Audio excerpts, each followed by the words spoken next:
I'm a reporter for the Daily Chronicle.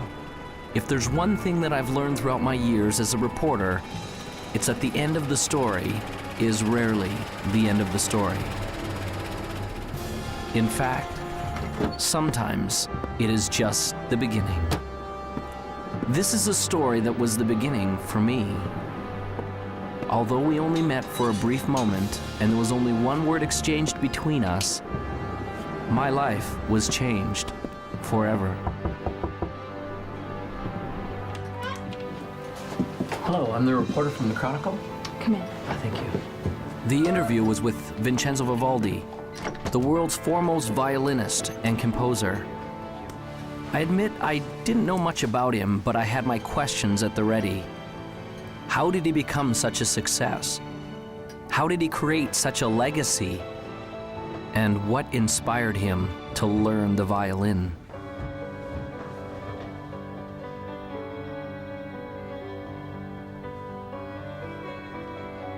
I felt as though I was stepping on sacred ground when I entered the old man's room.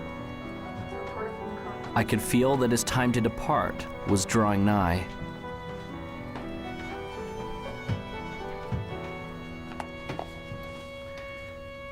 Thank you for seeing me, Mr. Vivaldi. For our readers, what would be the one key factor in achieving all of your great and grand accomplishments?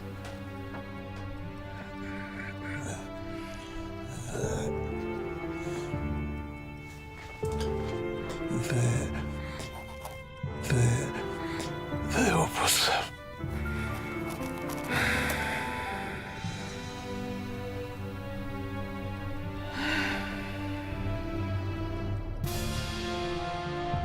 Those were the last words he ever spoke.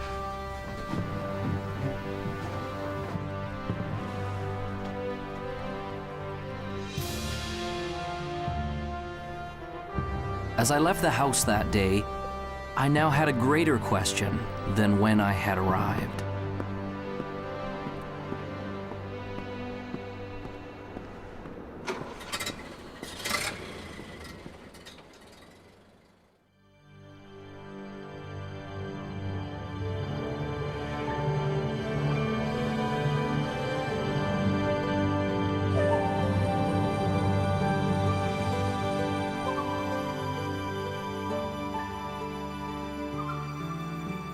The Opus is a composer's greatest work, and the Opus is about us becoming the most amazing, magnificent, extraordinary human beings that we were meant to be. You and I are here to do magnificent and magnanimous things. You're here to create, and you're here to contribute, and you're here to connect at a high velocity. Everybody deep inside has a dream and a vision and a calling and an inspiration that they're here to do. Anyone can do this, and it almost sounds cliche. Everybody says, oh, you can be whatever you want to be, you just got to have the dream. And all of that's true. Unfortunately, it has become cliche and people have stopped listening to it. The best way for you to predict your future is to invent it. It's up to you.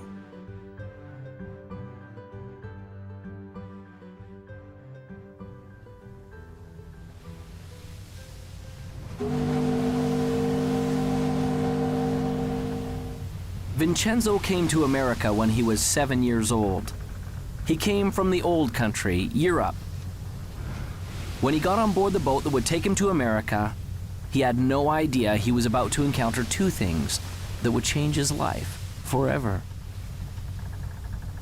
One was a new country. The other was a teacher and a violin.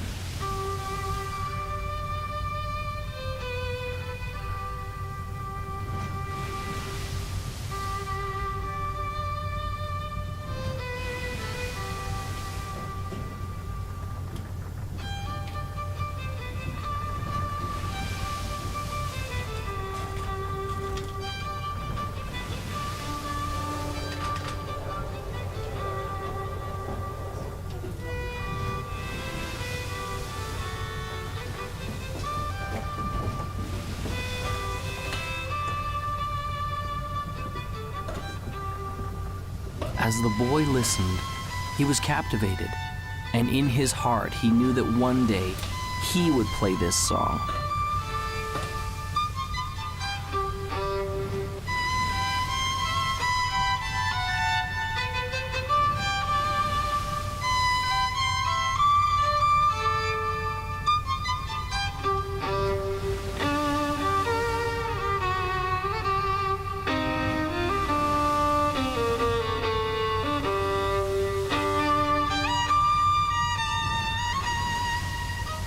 Vincenzo said that he wanted to play like that one day.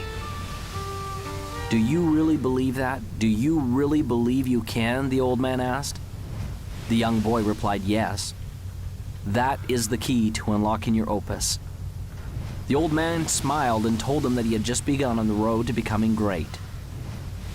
He gave Vincenzo a notebook and told him to write down exactly what he wanted and to keep the book with him always.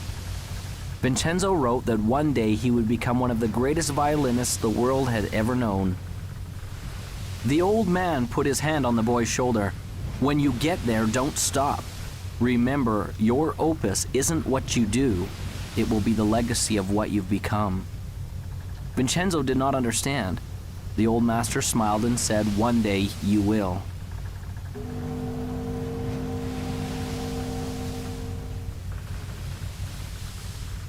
As Vincenzo left the old man, he was grateful, for he had been given a great gift.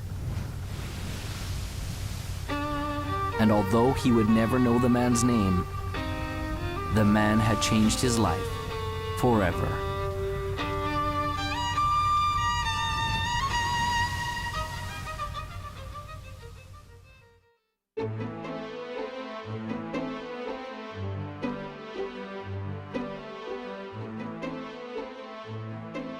Vision is all about who you've decided to be, as if you had a magic wand that you could wave over your life, that you could actually be and do and have everything that's important to you, where you could be fulfilled and you could be in rich relationships and you could be abundant, attracting wealth and all the great things that we all want in life. You know, you can start your, if you will, your path at a very early age or start it much later in life. I don't think it really matters when you start. But I think what you should try to be thinking about and looking for is something you just love to do, something that really gives you energy. You've got a passion, and that you feel you can commit yourself to. Some people get into vision and purpose and they make it so huge, or they think it has to be so big that they scare themselves and they almost freeze themselves. They don't come up with anything. Your vitality in life is directly proportionate to the vividness of your vision. And when you have a clear vision, magnetic things occur, and you draw into your life amazing synchronicities. People, places, things, ideas, and events start to synchronize in your life to help you fulfill your vision. The law of attraction just says that anything we think, feel, say, and do, we attract to us. So we're always creating through what we're putting out in our thoughts, our feelings, our words, and our actions. A very common misconception about the law of attraction, people learning it, is that it's all about positive thinking, and it is not. Positive thinking is obviously, probably more beneficial than negative thinking, sustained negative thinking. But positive thinking can mean just that you're thinking about things that would normally make a person happy. But if you're not truly emotionally involved with your thoughts, you're not really having an attractive power. In other words, if you're visualizing a car, or you're visualizing a house, or you're visualizing lots of money, or whatever your version of success is, but you don't have any real feeling about it, that is in alignment with that. In other words, if you don't feel positive about those thoughts, you're actually not attracting anything positive. It's the feeling that powers our thoughts. The Institute of Heart Math, which is the most widely recognized research institute on the heart, has shown that our hearts have an energy field around them that's 5,000 times more powerful than our brains. So this is the real power source for people. And when we want something from our head, it can only go so far.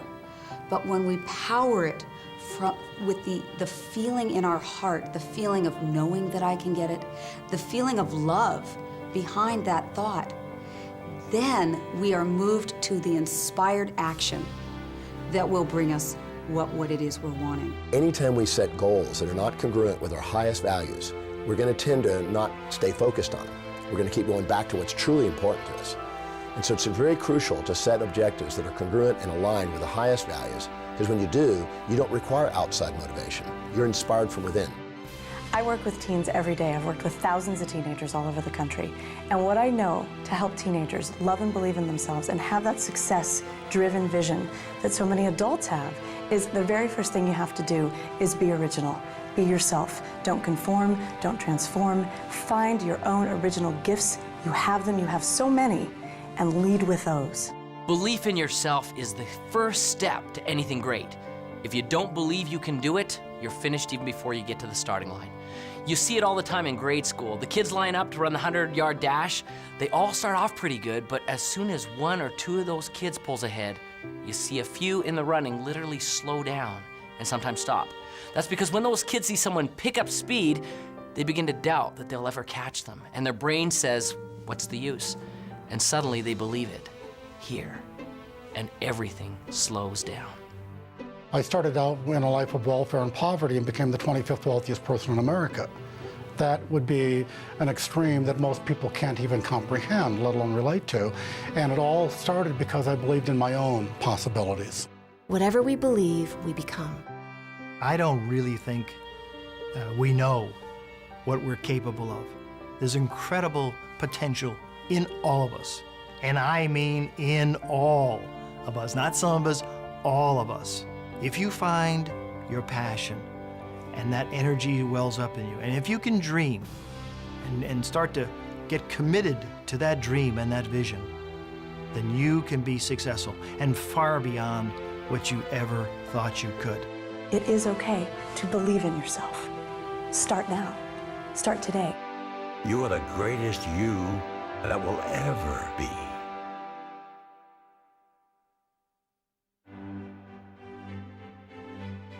Vincenzo had set a goal. He began to see it powerfully and perfectly. It became real.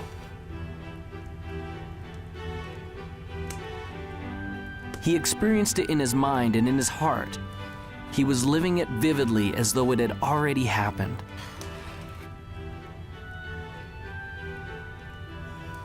This gave him the momentum to begin.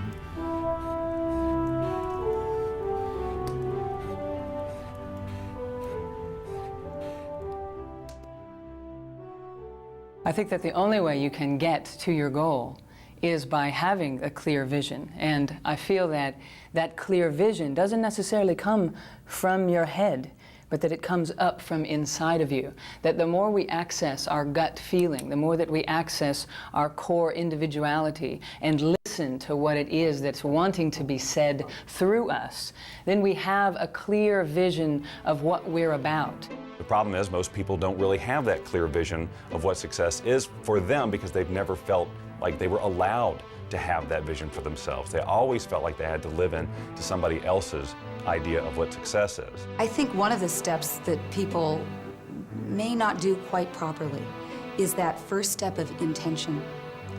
So many times people's intentions are coming out of a feeling of obligation or I should. When I find that people really stop, which is a hard thing to do in our society, to stop, but it's the thing that is most required for us to stop and turn inward.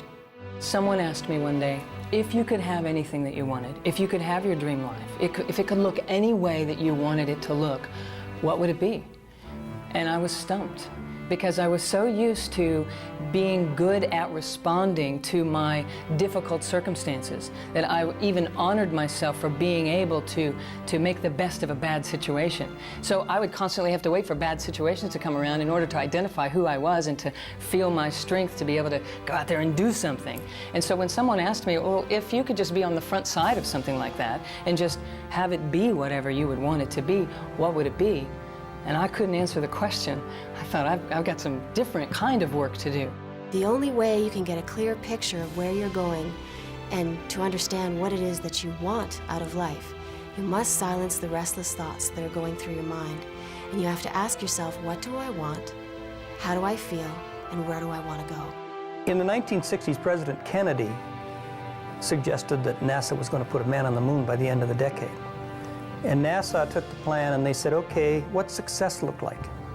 Success looks like not man on the moon, but astronauts safely back on Earth. So they said, let's plan from there. So there's a group of scientists who looked forward to success and said, let's work backwards and put the plan in place.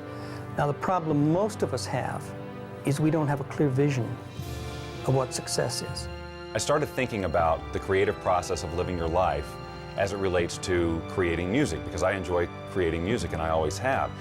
And it comes back, and I saw the parallel so clearly between how the process is the same. When I sit down to write a piece of music, it's generally born out of some inspiration. You know, I don't work under the rules that you have to write this type of piece of music, it's got to be 30 seconds and it's got to be this beats per minute. You know, I have full, because I do it for fun, you know, I have full creative control, so I work from inspiration, just as we should work from inspiration in our lives.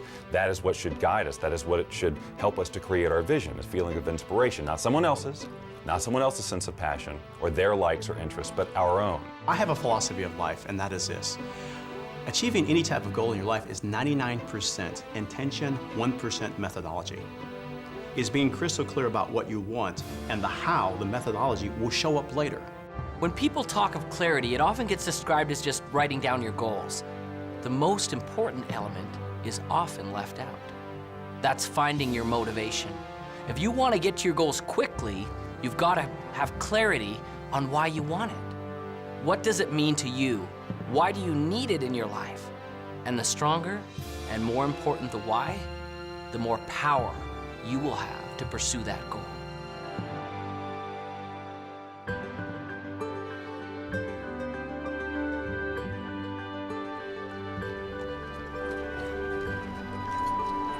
Finally, the opportunity came for Vincenzo to have his violin.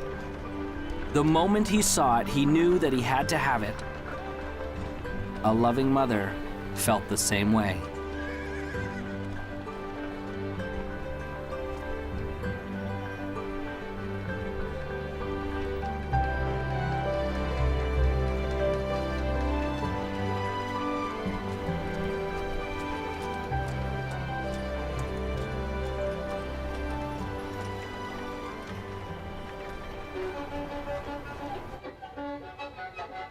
It was not as easy as it looked.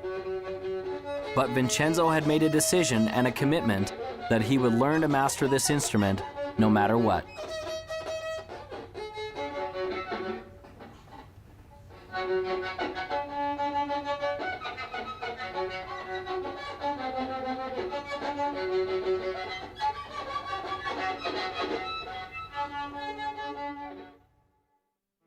Finding your clarity starts from first setting goals, not just thinking them, inking them, writing them down, having that vision board. Put those things on your board the way you picture your life to be, the lifestyles you want. It's okay to brainstorm it. Start with an idea, oh, I've always wanted to do this, and flesh it out. Really describe what you want your life to be. You may find that it evolves even as you write, and that's okay. Take the time to decide what you truly want, because it isn't until you do that that you're going to be able to stabilize any sort of vibration around it from a law of attraction point of view to attract that into reality. When you're in the achievement process, what is your greatest moment? Some people think that it's when you're at the finish line or at the top of the mountain peak or when your bank account has finally reached that bulging, overflowing amount. If those are your goals, then those moments when you get there may be exciting. There's no doubt about that. But that isn't your greatest moment. Your greatest moment can be measured by three things that make it great. What moment will have the longest effect on your future life?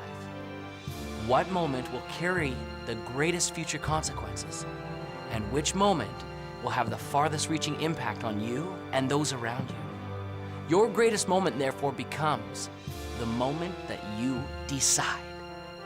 Decision changes everything.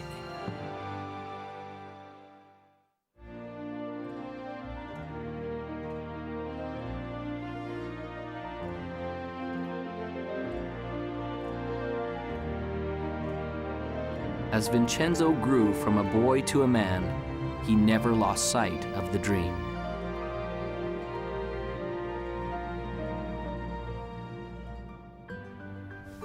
Vincenzo worked and saved his money to pay for lessons for his violin. He's doing it again. Thinking about everything except what he's supposed to be doing. There were those who told him that his dream was impossible, that it could never be achieved. Still believes he's going to be famous. Ladies and gentlemen, the famous, one and only, time-wasting, daydreaming, broom pusher.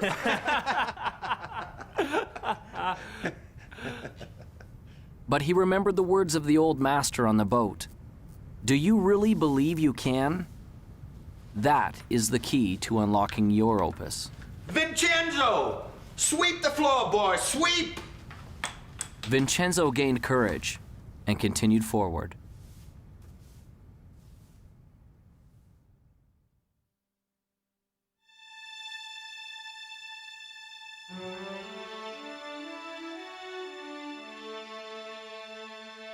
How do I get started? You just get started. Most people wait. They're waiting for their time. Wait till I know more. Wait till I do more. Wait till I learn more. Wait till my time is right. Your time is now. So just get started. You can't sit on the couch and eat potato chips and expect things to happen. You visualize and you materialize, yes, but you must act. A mediocre plan today is far better than a perfect plan tomorrow, because tomorrow never comes.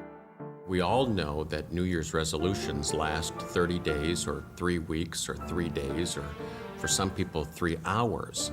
And that's a result of this great commitment.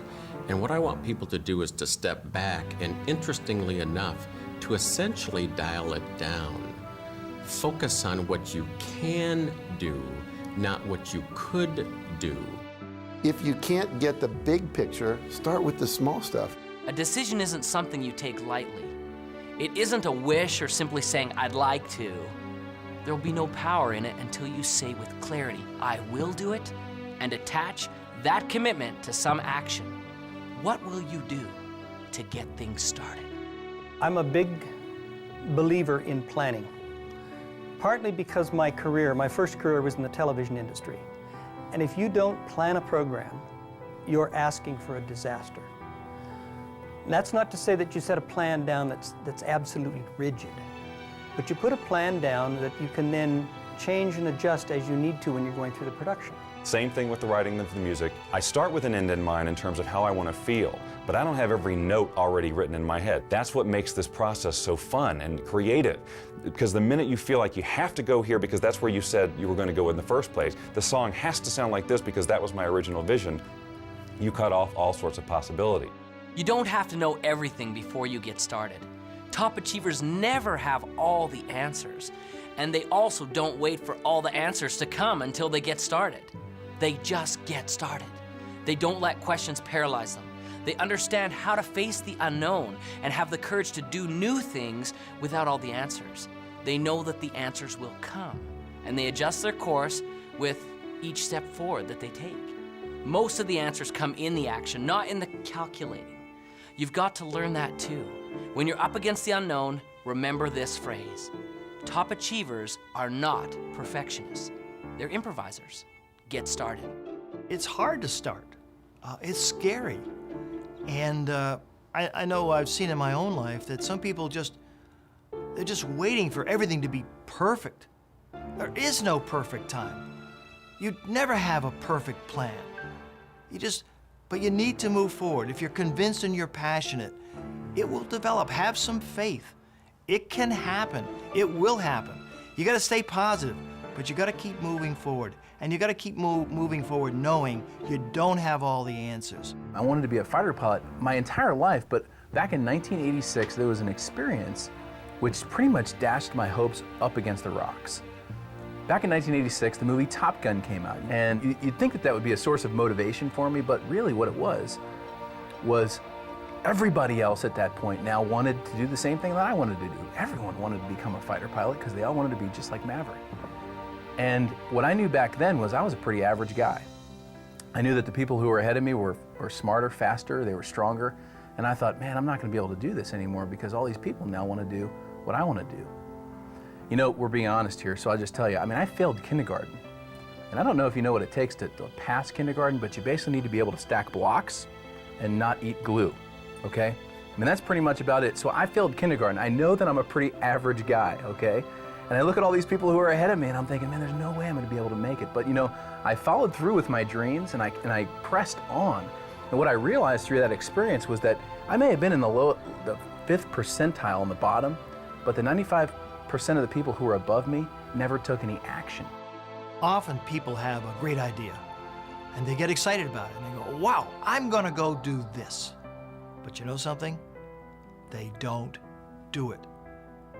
They think about it, they get excited about it, maybe for an hour, maybe for a day, maybe even for a week or a month, but it dies. They don't take action. They're really not committed. They're really not passionate for it. It's like a passing idea. And so one of the things to be successful, one of the most important things to be successful is, okay, you've got a dream, you've got a vision, you've got plans, and now you've got to go for it. If you believe in something fully, you take action. I always tell people the last 6 letters of the word attraction spell action, and most people are focusing on this part and they're not doing the doingness. So when you believe that it's going to happen and you're visualizing clearly and you're holding all that energy, what'll happen is you'll start attracting to you not necessarily the car, but opportunities, strategies, resources, books, etc. that will come into your life. If you don't take action, you won't get the results. You must take action. It may be very small, it may be very big. It's what I call inspired action because it's something that's coming from within you. You get a little knock at the door that says, attend this seminar, go to this movie, buy this particular book, whatever it happens to be. Your part in this co-creation process is to do it. I was successful really in a lot of ways just because I went and did it. I took action. And so you're sitting here today, you've got a dream, you've got a goal, you've got an aspiration, you might have an invention, $1 million idea. And what's sitting between you and the execution of your dreams can be simply summed up in this: take action, implement. You grab the bull by the horns, you put the throttles up in afterburner, you live your life at the edge of the envelope, and you will be successful.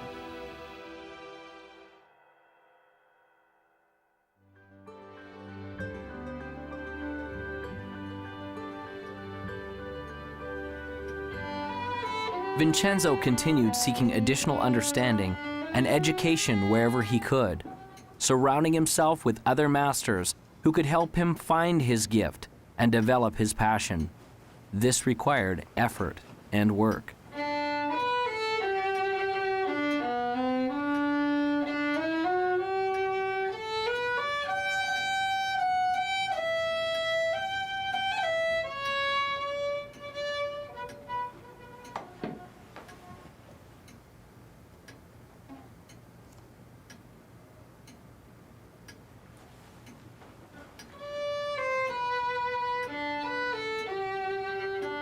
As he practiced and persevered, his skills became more fine-tuned, and the instrument began to sing.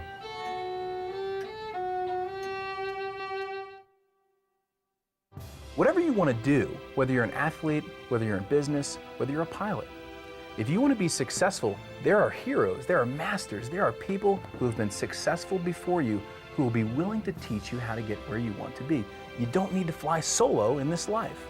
If you have any goal that you want to achieve in your life, the first thing I would invite you to do is surround yourself with people who believe in what you do. And sometimes those people, they're not your family, they're not your friends, they're not your coworkers.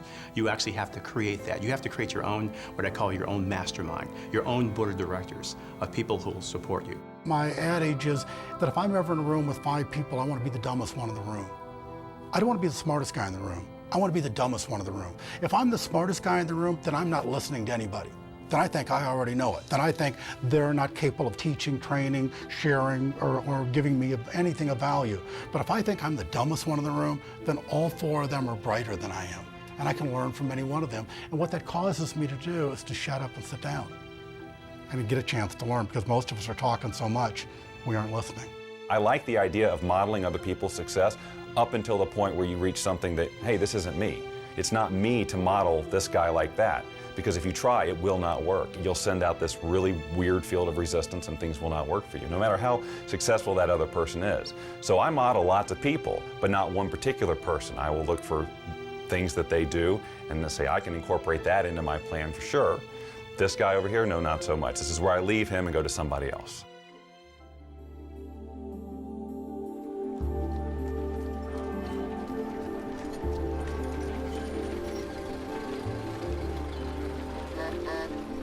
Whenever there is greatness, there is also adversity. When we work, there will be obstacles. Vincenzo's obstacle came when he turned 17. One day, as he was walking to his teacher's to practice his violin, he found that his vision began to blur. Soon, there were great dark spots appearing before his eyes. And one day, he woke up totally blind. He could not see. This proved to be a big adversity.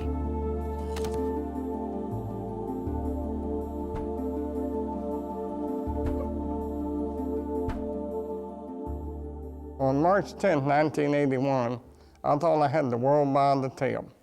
I was Mr. Egotistical. I was self-centered. I was center of the whole universe, and so I thought. I was very successful. I'd gone into the life insurance business, making a lot of money. Had a nice home, had a nice car, had a wife. You know, I was living the American dream, and so I thought. And then I went and bought myself an airplane. The next day I took off in that airplane for a little pleasure trip just to check it out. Then in that day, my whole life changed. I had a power failure. When I was landing, the engine failed. I had some power lines and crashed. I was just entering my senior year, and I wasn't really going out much. We had moved to a new town, and I was feeling a bit awkward in my skin. I went out, and I met someone. I thought, oh, he's the one, and ended up pregnant in my senior year. And if you want to be judged, I was going into a school where there were nuns, and they were convinced, and so was my entire school system, that found out I was pregnant in my senior year, that I was going to go to someplace with the letter H and 3 letters that followed. And it took me a long time to regain my self-esteem. And so my life started out as a pregnant teenage runaway. When I was born, my parents didn't know that I was didn't think that I was gonna be a little person, of course.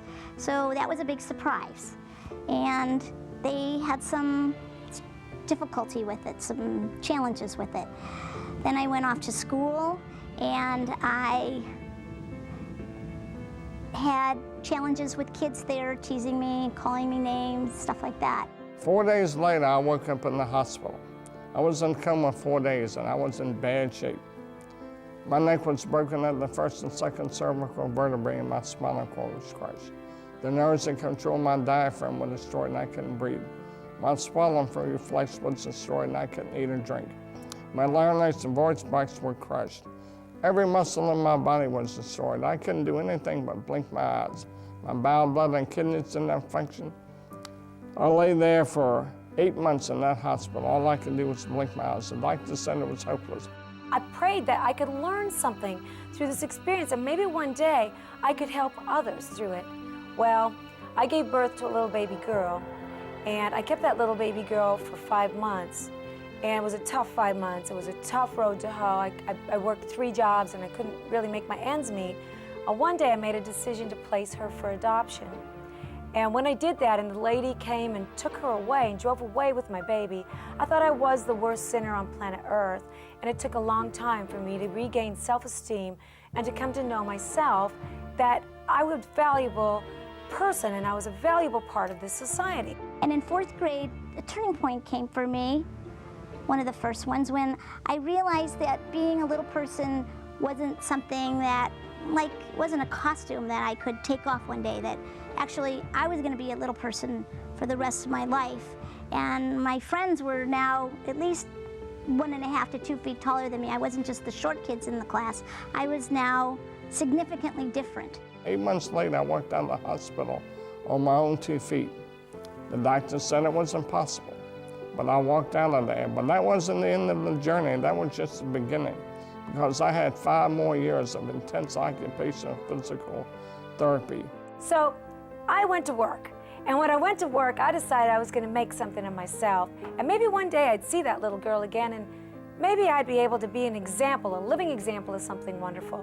One day I was sitting with my teacher for spiritual and personal growth, and he said to me, you know, Peggy, I noticed that you spend a lot of time in this fantasy that one day you're going to wake up like an average-sized person, or as an average-sized person, and all your problems are going to be gone. But that's not really so realistic. And I bet your success level would be much higher if instead you focus on the things that you can change. The things like your attitude, your beliefs, your connection to spirit, all those kinds of things. So that was a turning point for me. And I actually looked at that and I was like, oh my God, I'm believing in this fantasy. And I had to come to terms with the fact that I had to accept that I couldn't change my outer size. But I saw that I could change my inner size. See, it didn't matter what the doctors thought. It didn't matter what the medical profession thought. It didn't matter what other people thought or believed. What really mattered was what I believed. See, a lot of people think, well, I can't do this, I can't do that, because everybody tells them they can't do that. And I tell them it doesn't matter what other people tell them, it matters what they think. Well, last year on Mother's Day, now we're talking 27 years after that day when that lady drove away with that baby, I got a call from guess who? My little daughter, Jackie. And she said on the telephone, could I call you Mom? That was huge. That was huge for me. And I don't care what happened to you in your life. If someone told you you're a sinner and you're so down and out that you think you're nothing and you're a nobody, you're a somebody. You find it within yourself and you get up, pull yourself up by your bootstraps, and you get out there and do good works. Jackie and I have become real good friends today. And I thank God she's a valuable part of this life. You know, I barely finished high school. Today I sat on the Harvard Women's Leadership Board. Were the times I was down, were the times that maybe the vision started to fade a little bit. You know, I'd be dishonest if I said they weren't. Of course there were times, but I didn't stay focused on that very long. See, it's okay to let yourself get down, but it's not okay to stay down. I have gone from the depths of darkness to the height of amazing, amazing joy and even ecstasy. I always say that I used to cry every day out of sadness. Now, I cry most days out of joy.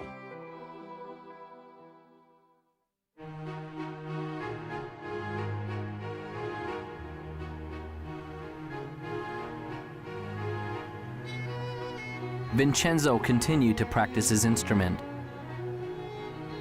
But it was much harder now. The music didn't come as easily. Often the notes didn't sound right. Often the people near him told him he was failing. He began to feel like he was failing.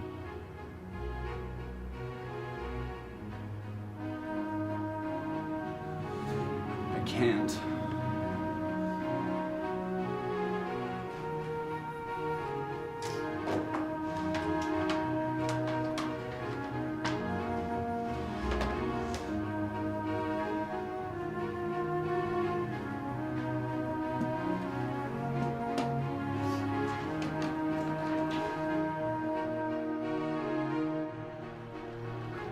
Vincenzo had given up. He felt like he had been robbed of the gift he had been given. His heart ached as he approached the entrance to the merchant's store.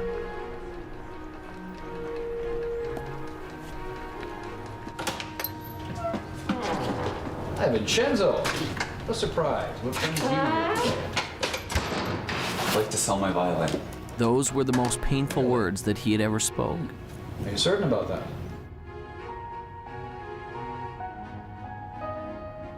Well, let's have a look, shall we?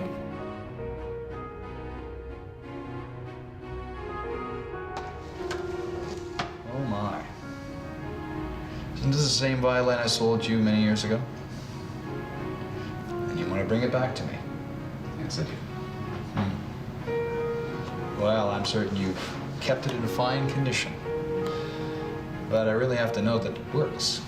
So, would you do me a small favor, Vincenzo? I wonder if you would play a little bit for me, Vincenzo. I don't have my music with me. Sometimes we don't need sheet music. Sometimes music is in the soul. So, just once for me? Reluctantly, Vincenzo took the violin and, placing it properly in position under his chin, he began to play.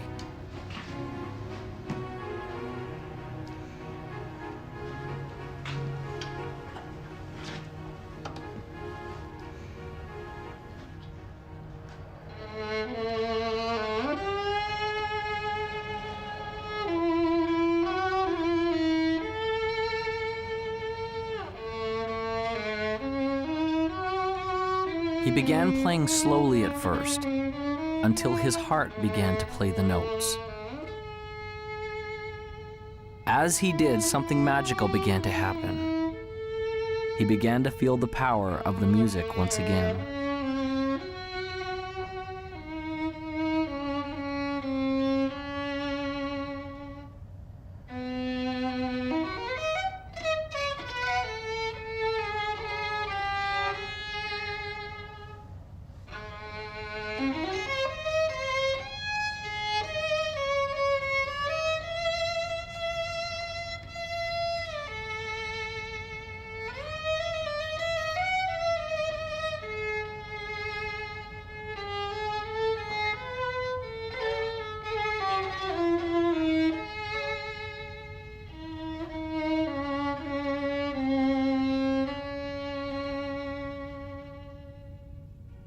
When he had finished, a change had taken place, and there was hope. I can't sell you my violin. I thought as not. You keep the violin, Vincenzo, and play, all right? Vincenzo left the shop with a resolution that he would never again give up on his dream.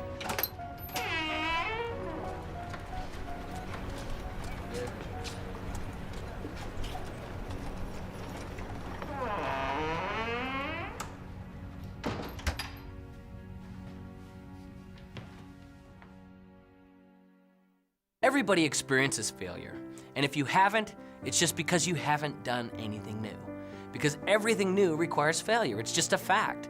In education, there's a term designated for new learners. It's called the J-curve, a J. When we start, we may begin here. As we begin to implement the new experience or information in our life, we initially struggle, or perhaps even fail. But as we learn the lessons from our failure and are persistent, we become competent and very successful with our new lessons or experience. And as we get competent, things go up dramatically. That's a J-curve.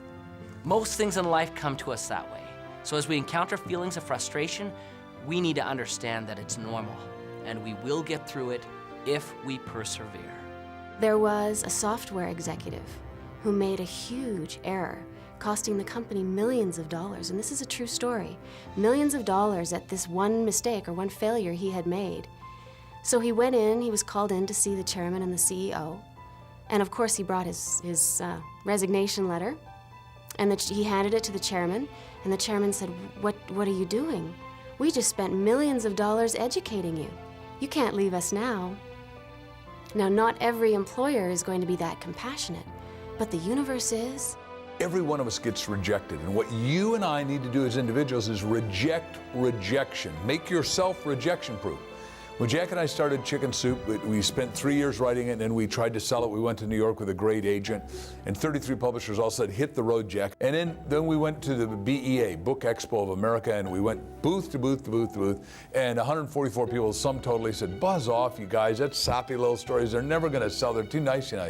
The secret word that every winner knows is called N-E-X-T, next. You're going to meet obstacles. You're going to see adversity. It's going to happen to you. I guarantee it. So what gets you through it? It's your passion, it's your energy, it's your commitment to this game plan. And wow, it can be very, very exciting.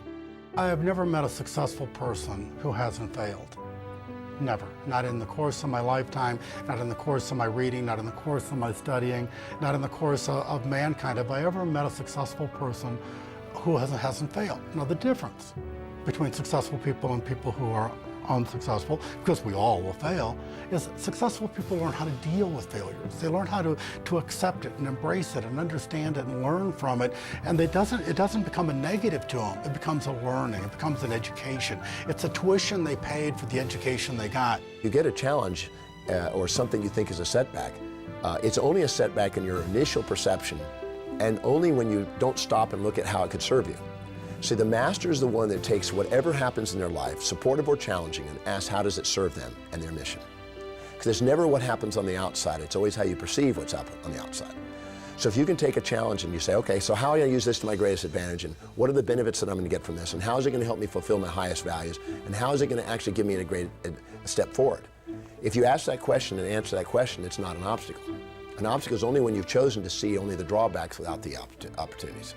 Some people are so worried about failing, they don't start. And so one of my friends says, you don't have to get it perfect, just get it started. And then in the process of doing it, you will learn. What is failure? That's easy. It's not trying. It's not getting in the game. It is thinking about it and not doing. You know, you cannot fail if you try, if you get into the game. You know, I like to use the analogy of a missile. When I shoot a missile off of my airplane, all missiles initially, they just come off straight. And any engineer will tell you that a missile actually requires mistakes. It actually requires errors in order to become successful at hitting its target. And so as a missile comes off the airplane, if you've got a plane that's going in this direction, the missile comes off and it sees that the airplane that you're trying to shoot at is going this way. It sees that it needs to correct that way, and it makes a correction. Then it makes a smaller correction.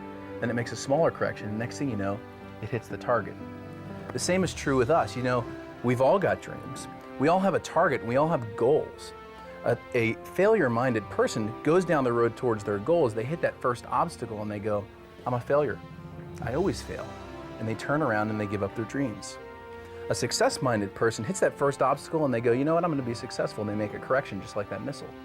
They hit the next obstacle, and they make a little bit other correction just like that missile. And next thing you know, they find that they've zigzagged their way to their target, to success. When I was learning to walk, my parents didn't say, oh, Jack failed after 7 tries, let's give up. They said, just, you know, keep coming, boy. However long it takes, you're going to make it. And for me, I've read so many stories about, you know, Thomas Edison, who had 10,000 experiments to invent a light bulb. And when someone said, you failed 10,000 times, he says, no, I never failed once. He said, I invented the light bulb. It just happened to be a 10,000-step process. You're going to have some setbacks in life, some challenges, some difficulties. And those are the days which really test what happens. Maya Angelou says it like this: if there's something in your life you don't like, change it. But if you cannot change it, change your attitude.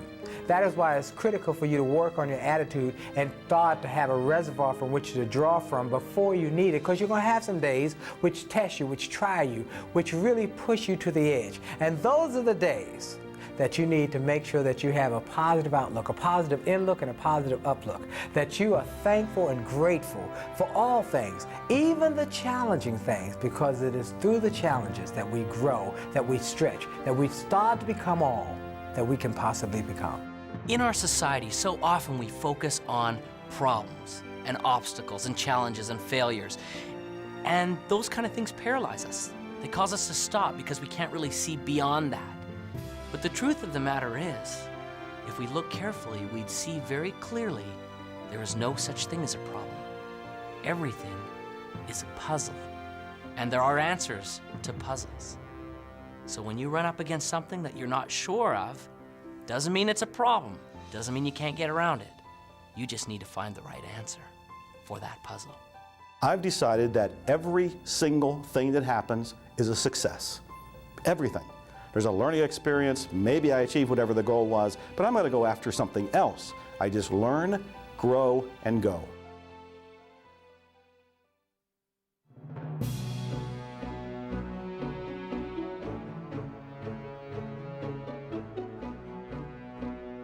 Once you reach a goal, whatever that is, or achieve a vision, and it may have evolved and it may be very different than when you first set out, you are basking only momentarily in that sense of accomplishment. You can enjoy it. It doesn't have to be a letdown, but what you'll find is that you've naturally expanded who you are, who you can be, and you'll have another vision that's even bigger.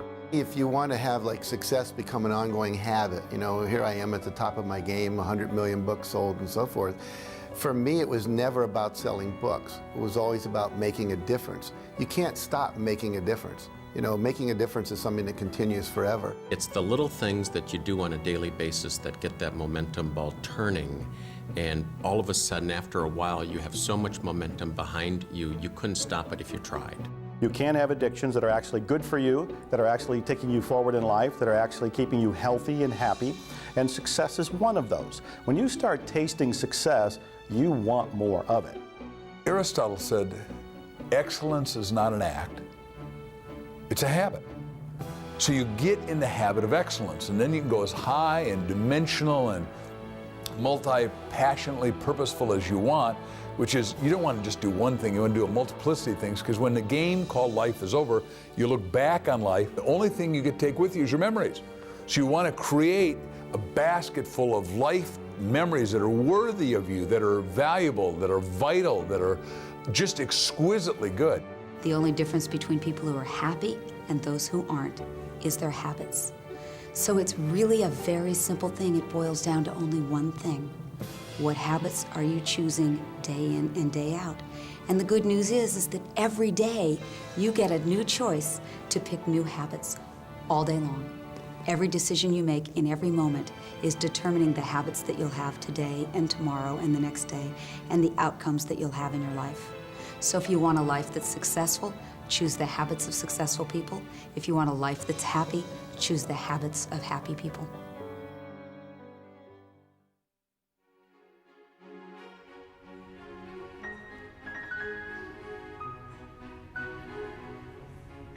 Thank you all for coming tonight. It's a pleasure to know you're out there. We're going to be playing a piece. Slowly, Vincenzo was offered opportunities to perform his music at local venues. Although these locations were not ultimately where Vincenzo wanted to be, he poured his heart into each of these performances. Each of them was a step in the right direction, and he let his passion shine through from the beginning.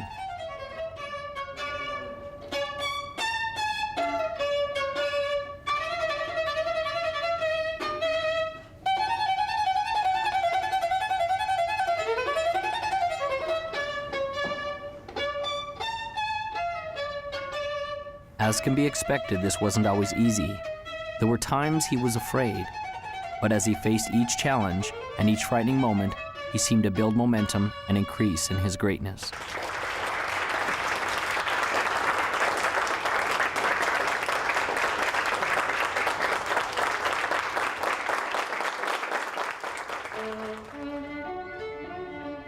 Vincenzo gained a reputation as a passionate musician, and his gift grew. Doors opened for him to begin to play with other masters. Soon, Vincenzo was playing in the most grand concert halls of all. His dream to play was fulfilled. His opus had arrived. But was the journey complete? There was the question the old master had asked him that he still yearned to understand. Your opus isn't just what you do, it will be the legacy of what you have become. Vincenzo thought in his mind often about what this could mean. Was this the legacy of the man he had become? The man who played in the largest concert halls? The man who commanded the respect of the other musicians? The man who composed and wrote the grand symphonies? The man who people adored and loved as the master violinist?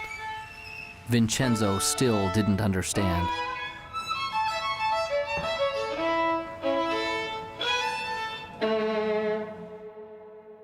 I think we have in our own DNA, sort of this need, if you will, of assisting others and helping them move forward towards their own goals or vision. And some of the greatest rewards in my life have been watching the success of others that I have been associated with. Henry James said that nothing of the senses will ever satisfy the soul. The only thing that satisfies the soul is gratitude and love. And when you have gratitude and love, whatever you're grateful for, whatever you love, you get more to be grateful for and you get to have more love. And so the second you achieve something, you're automatically yearning inside and called inside to ever greater achievements. We're all here for what purpose? We're here to give, we're here to interact, we're here to create, we're here to love and to support. And those are all giving things.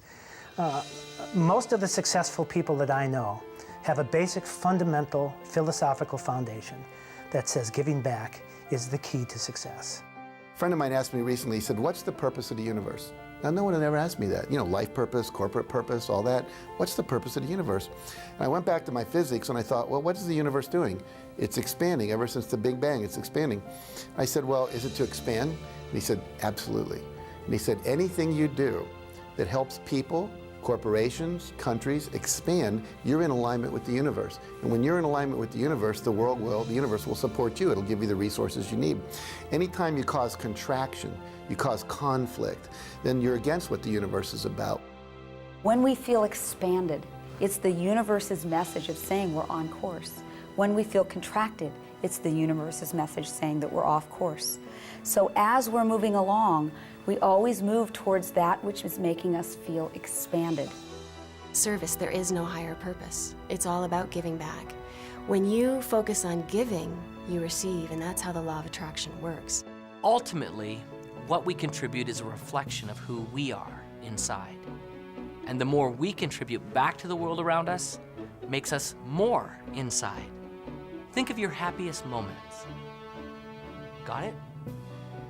I'm confident that it will have very little to do with accumulating wealth, and it certainly wasn't a moment where you were alone in your room watching TV. I'd be willing to bet that it was a moment where you did something for someone that they could not do for themselves. Or when you helped someone realize a dream, or you shared a little of you, the real you. And in the end, isn't that what life is all about? It's never about what you had. It's about what you did and the difference you made while you were here.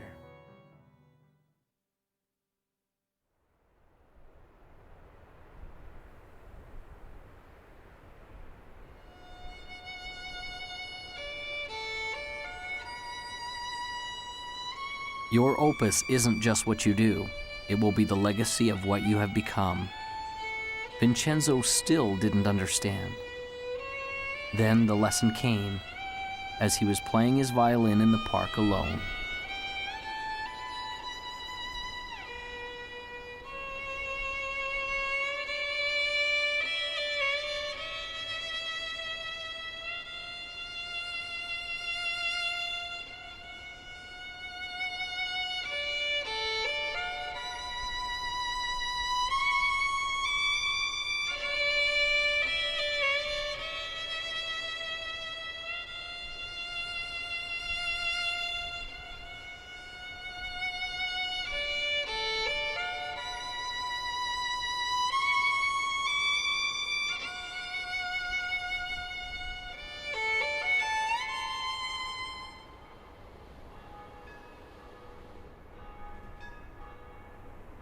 And so Vincenzo passed along the message that had changed his life.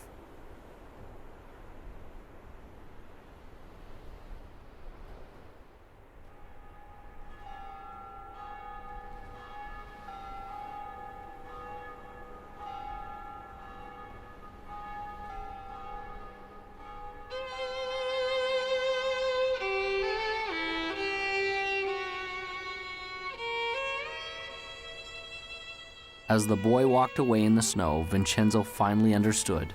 It was almost as if the voice of his old friend, the master, came to him. Remember, your opus isn't just what you do.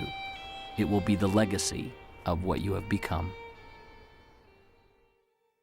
Imagine, if you would, a hot summer day in the year 1944. Campus, Morehouse College. Dr. Benjamin Mays, the president of the college, sits at his desk. There's a knock at the door. He says, "Come in." He sees the door swing open and a man and a teenager are in the doorway. He runs to grab the hand of the man, Martin Luther King Sr., Daddy King. Daddy King steps in and says, "Dr. Mays, I'm not going to take a lot of your time. I just came to introduce you to my son, Marty." We call him ML. His real name is Martin Luther King Jr. He's 15. He's going to college here in the fall. Very bright boy. But he's missing something, and I need a big favor. No, I don't need tuition that's bigger than that. No, I don't need room and board that's more critical than that. I came to ask you, would you teach my son how to dream? Please teach my boy how to dream. And Dr. Mays gave young Marty a piece and said, young man, read this piece every day and it'll change your life. And he read it and it changed his life. And I got hold of it and I started reading it and it changed my life. It's so profound yet so simple. It simply reads, it must be borne in mind that the tragedy of life does not lie in not reaching your goals. No, no, no. The tragedy lies in not having a goal to reach for. It is not a calamity to die with your dreams unfulfilled, but it is a calamity not to dream. It is not a disaster to be unable to capture your ideals, but it is a disaster to have no ideals to capture. It is not a disgrace not to reach the stars, but it is a disgrace to have no stars to reach for. Not failure, but low aim is sin. You've got to dream big dreams, impossible dreams, dreams that will make a difference, leave a legacy, and a dream that will be your opus, your reason for coming to this planet.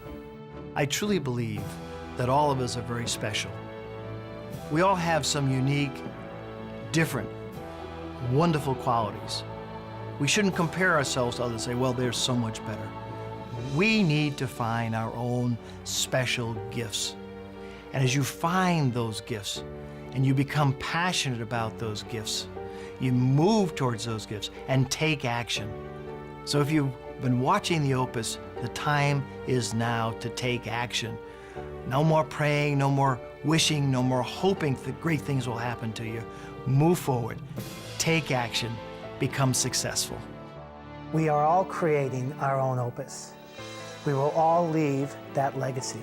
You come to the end of your life knowing that you have lived from the inspiration of your heart and that you've lived a life of love and of joy and of happiness. Because I tell you, you can achieve success in life, and that doesn't guarantee happiness. We have to come from love and from that inspiration of why am I here, and you'll be happy and you'll be successful. You know in your heart that you want to do something. It might be open a business, it might be open a service, it might be write a book, it might be do any number of things. It's unique to you, but you haven't done it yet. You now have the beginning of some motivation. Your heart is pumping a little faster. The sweat is on your brow because you are excited about this. I want you to take action. I want you to go out there and do something. I want you to dare something worthy. I want to be able to say at the end of my life, did I do everything I could with everything I was given? I want to be able to say absolutely. So it's never done. As long as you're green, you're growing. As soon as you're ripe, you're rotten. The joy in your life, the passion in your life, and the success in your life will come when you're brave enough to say, this is me, and then go be that person. Most people tiptoe through life hoping they make it safely to death. And life is more than that. It's more than just tiptoeing from the time you're born to the time you die, making it from day to day. It's much more than that. But yet, most people never realize that. I know that I'm not just a body and a personality, that there's something much, much deeper and greater and actually magnificent inside of me, something extraordinary. And the more that I live from that place, the more that I'm able to see inside of other people that they're extraordinary, that they're awesome, that they're amazing. And the more and more I live from that place, the more I see that each moment of my life is amazing and magnificent. That is the gift that's come out of my challenge. That is my opus. Now you have the tools. You have a vision. You believe you can do it. You're clear and you know why you want it. You have a first action to get started with. You know where to go for help, and you know failure can't stop you, only slow you. You are the composer of your life, and your greatest moment is before you. It is decision. What will you decide to do now? What will your opus be?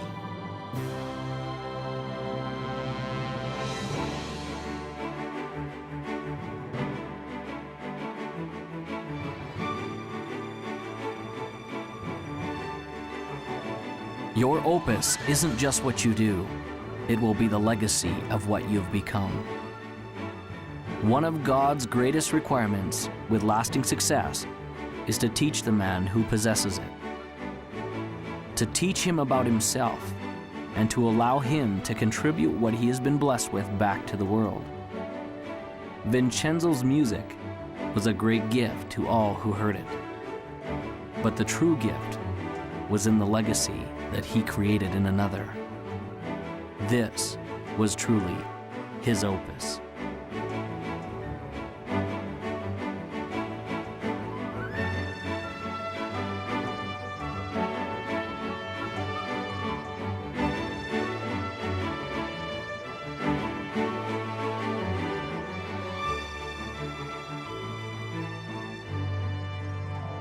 And now, as time passes, there's a question that each of us must ask ourselves.